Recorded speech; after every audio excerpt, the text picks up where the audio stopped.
It started as just another quiet Saturday for Emily Carter. She had no grand plans, just a to-do list, a cup of coffee, and the usual weekend chores.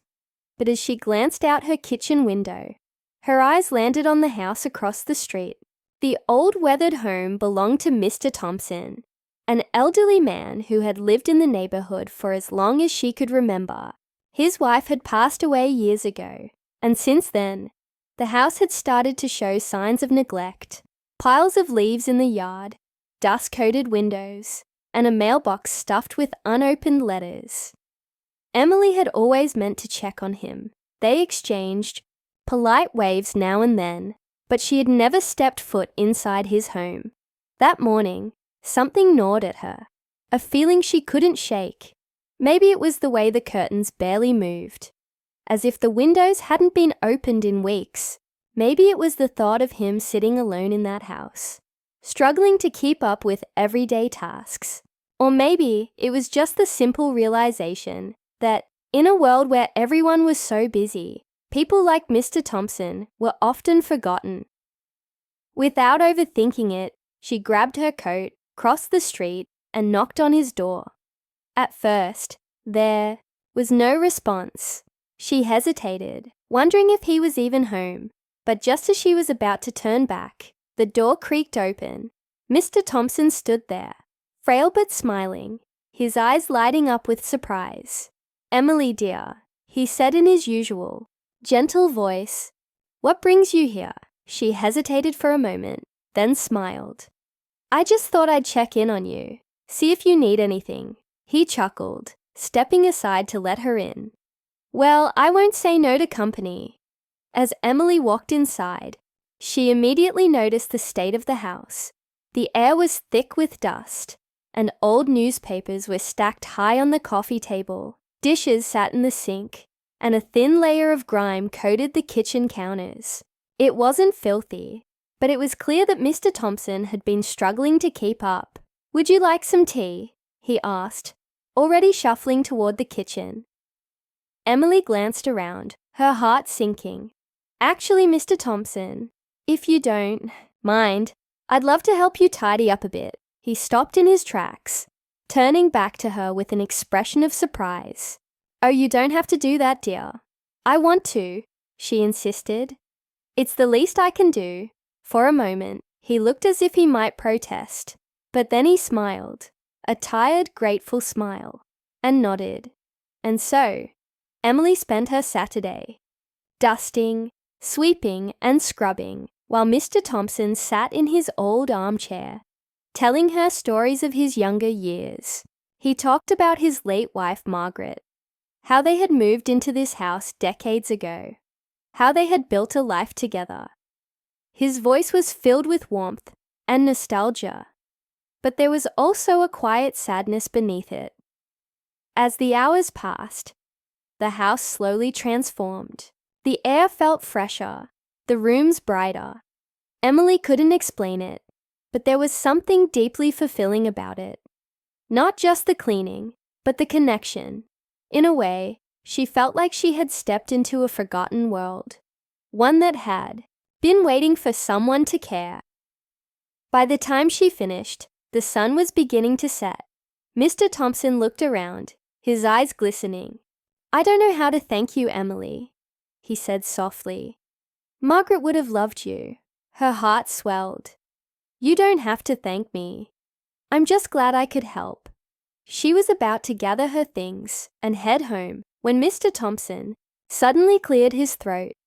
"Actually, there is something I'd like to talk to you about." Something in his tone made her pause. "Of course," she said, sitting down across from him. He looked at her for a long moment, as if weighing his words carefully. Then in a voice just above a whisper, he said, "Emily, I want to make you an offer." Her breath caught in her throat. An offer. She had no idea what he meant, but the look in his eyes told her one thing. Whatever it was about to change everything. Emily sat there, her mind racing. An offer? What kind of offer could Mr. Thompson possibly have for her? She searched, his face for clues, but his expression remained unreadable. After a moment, he let out a small sigh and leaned forward, resting his hands on the armrest of his chair. "I don't have much family left," he began. "My wife and I. We always thought we had more time to start one. But life just kept moving. And now, well, it's just me." Emily felt a pang of sympathy. She had known he was alone, but hearing him say it so plainly made her chest tighten. "I've been thinking about what happens next," he continued. "This house, it's filled with memories, but it's also become too much for me to handle. And I don't want to leave it to just anyone." She nodded, unsure of where he was going with this. "I want you to have it." For a moment, she thought she had misheard him. Her breath caught in her throat, and she stared at him in disbelief. "What?" Mr. Thompson chuckled, but his voice was steady. "I want you to have this house, Emily. You have a good heart. You take care of people. And I know you'd take care of this place too." Emily's mind flooded with 1,000 thoughts at once. This had to be some kind of mistake. People didn't just give away houses, especially not to someone they barely knew. "Mr. Thompson, I don't know what to say. That's too much. I know it's a lot," he said gently. "But I've thought about this for a long time. And today, seeing you here, cleaning and listening to an old man's stories, I knew I'd made the right decision." She shook her head, struggling to process it all. "But you barely know me. I know enough," he said simply. "More than I know about most people. You could have spent your Saturday doing anything, but you chose to be here. That tells me everything I need to know." Emily swallowed hard. She had never expected this, never even considered it. She wasn't sure whether to feel honored, overwhelmed, or deeply conflicted. "I don't want to take advantage of you," she finally said. "This is your home." He nodded slowly. "It is, and I want to leave it to someone who will cherish it. Someone who will fill it with laughter and love again." He smiled sadly. Margaret would have wanted that. A heavy silence hung between them. Emily's heart pounded in her chest. She had spent her whole life working hard, saving up, dreaming of a place to truly call her own, but she had never imagined it happening like this. "I don't need an answer right now," he said softly. "Just think about it." Emily nodded, though she wasn't sure how she was supposed to think about anything else. That night, she lay awake in bed, staring at the ceiling. Every logical part of her told her this wasn't right, that accepting a house from someone she had just started getting to know was too much. But another part of her, the part that had felt something shift inside her when she stepped into that home, whispered that maybe this was meant to be. The next morning, she found herself standing on Mr. Thompson's porch again, heart pounding as she knocked on the door. He answered with a knowing smile, as if he had been expecting her. "I've been thinking about your offer," she said, her voice uncertain. "And?" She took a deep breath. "I need to understand why." "Why me?"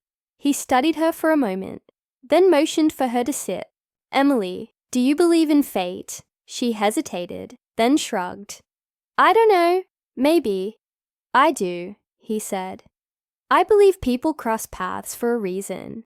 When you showed up at my door yesterday, it felt like Margaret had sent you, like she was telling me it was okay to move on." Emily felt a lump form in her throat. "She always said the right person would come along," he continued. "Someone who would care about this home as much as we did." He gave her a soft smile. "And then you showed up, offering to clean a house that wasn't yours, just because you cared." Emily exhaled, her emotions swirling. It was still a lot to take in, but somehow his words made sense in a way she hadn't expected. But there was still one thing that didn't sit right. "What about you?" she asked. "Where would you go?" Mr. Thompson's smile faltered, and for the first time, She saw hesitation in his eyes. "That's something I'm still figuring out," he admitted. "I have a few options. An old friend who's offered me a place to stay, a senior living community I've been considering." Emily felt another pang of guilt. "I don't want you to feel like you have to leave," he chuckled. "I've been alone in this house for too long, Emily. It's time for a change. For both of us." She sat there, torn between gratitude and unease. The offer was incredible, but something about it felt incomplete. Something was missing, and then it hit her. "What if we don't rush this?" she said carefully. "What if we take it slow? You don't have to move out right away. We can figure things out together." For the first time, Mr. Thompson looked genuinely surprised. "You mean you'd want me to stay? At least for a while," she said. "I don't want you to feel like you have to leave just to give me something." His expression softened, and for a moment, he looked truly at peace. "Margaret always said kindness is a cycle," he murmured. "What you give comes back to you in ways you never expect." Emily smiled. "Then maybe this is my way of giving back."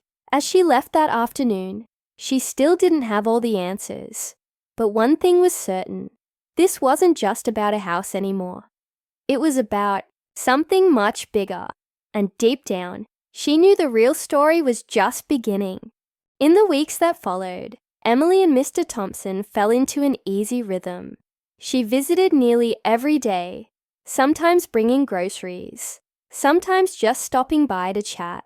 The house, once filled with dust and silence, began to feel alive again. The air smelled of fresh coffee in the mornings, and the warmth of conversation replaced the emptiness that had once lingered in the halls. Mr. Thompson seemed happier, more energetic. He told Emily more stories about his past, about how he met Margaret at a bookstore, how they spent their Sundays driving to the countryside just to watch the sunset, how she always believed in helping others, no matter how small the gesture. And with every story, Emily felt a deeper connection to him, to the house, to the life that had existed there before she ever knocked on that door. One evening, as she was helping him sort through old belongings, he pulled out a small wooden box from a cabinet in the living room. His hand shook slightly as he opened it, revealing a stack of faded letters tied together with a delicate blue ribbon. "These," he said, smiling softly, "are the letters Margaret wrote me when we were young."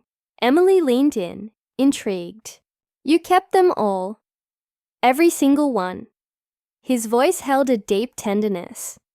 "She had a way with words, you know. Even when life got hard, even when things didn't go as planned, she always believed in love, in kindness." He looked at Emily then, his expression serious. "That's why I knew you were the right person.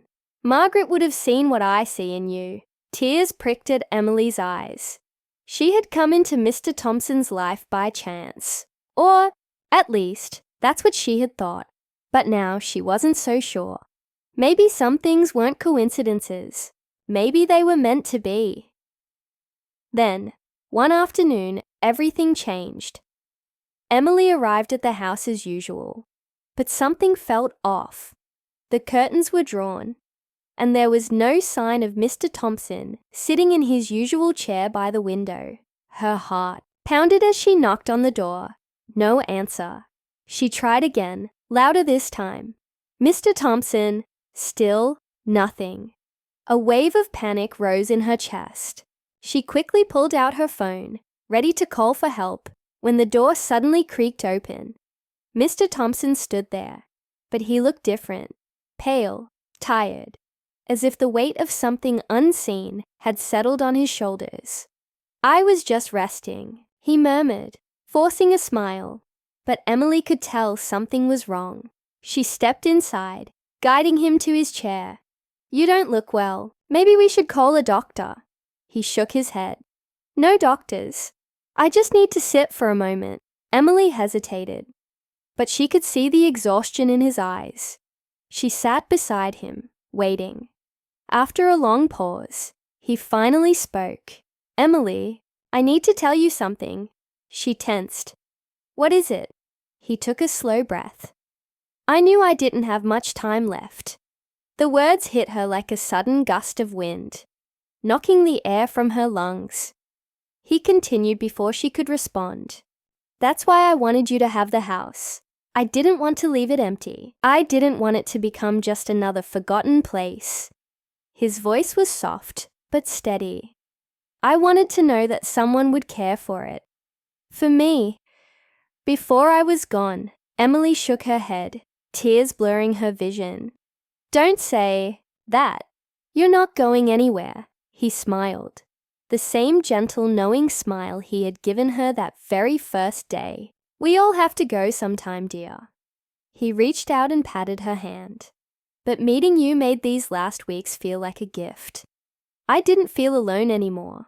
Emily swallowed hard, gripping his hand tighter. "You're not alone. You never were." The days that followed were filled with quiet moments. Mr. Thompson grew weaker, but he never stopped smiling. Emily stayed by his side, reading to him, making sure he was comfortable. Neighbors who had once kept their distance now stopped by to check in, bringing warm meals and old stories to share.